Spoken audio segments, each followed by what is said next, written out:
So the machine we have behind us is a 1908 Goldbeer steam logging machine, and its purpose was to pull logs through the forest so that they would eventually be transported to the sawmill.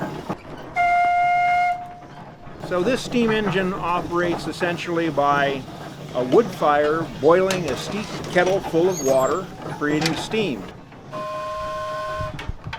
It carries a variety of whistles on it, but back in the day really it only had one whistle for purposes of communication within the forest. If there was a need for communication over the side of a hill, they would have what's called a whistle pump. A small boy that had a wire that was attached to the whistle, and he would watch the logging operation below and then pull the whistle at the right time so that the steam engineer could engage the machinery and pull the log up from an area where the engineer couldn't exactly see it. So what we will be doing is a demonstration of how this machine actually moved logs through the forest.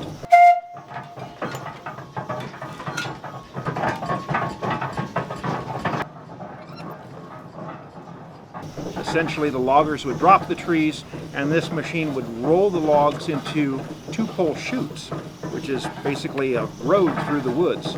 They would drag these logs through the woods, eventually dumping them into Shaver Lake.